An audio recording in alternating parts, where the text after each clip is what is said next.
যমুনায় সংবাদ প্রচারের পর নড়ে চড়ে বসেছে স্বাস্থ্য অধিদপ্তর। অনিয়মের প্রমাণ মেলায় রাজধানীর কলেজ গেটে দুটি হাসপাতাল বন্ধের সিদ্ধান্ত, সরিয়ে নেওয়া হচ্ছে রোগীদের।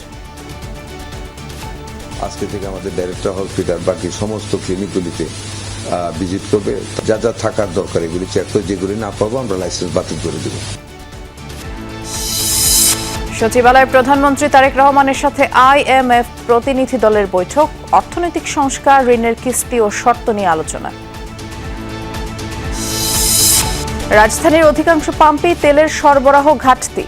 জ্বালানির আশায় ফিলিং স্টেশনগুলোতে দীর্ঘ লাইন, পর্যাপ্ত মজুদ আছে জানালেন মন্ত্রী। হঠাৎ করে মানুষ হুমড়ি খেয়ে পড়ছে পেট্রোল পাম্পে। আমরা তো একটা প্রসেসের পেট্রোল পাম্প চলে, আমরা যেভাবে তেল দেশে বাড়িতে দেয় সেই নিয়মের এখন ভেঙে পড়ছে সেই নিয়মটা। 13 বছরেও শেষ হয়নি বাস র্যাপিড ট্রানজিট প্রকল্পের কাজ।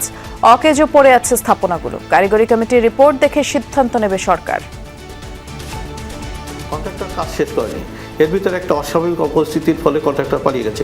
সুতরাং অস্বীকার করার কিছু নেই, এটা আসলে অফিসিয়ালি কিছু করার সুযোগ নেই।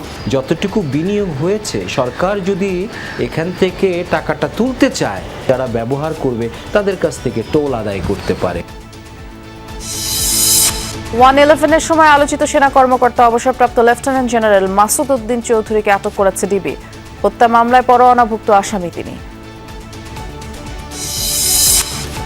ইরানের অনমনীয় অবস্থানের কারণে চাপে মার্কিন প্রেসিডেন্ট, মত বিশ্লেষকদের। বিশ্ববাজারে অস্থিরতার, দেশের ভেতরে বাইরে চাপের কারণে যুদ্ধ বন্ধের পথ খুঁজছেন ট্রাম্প।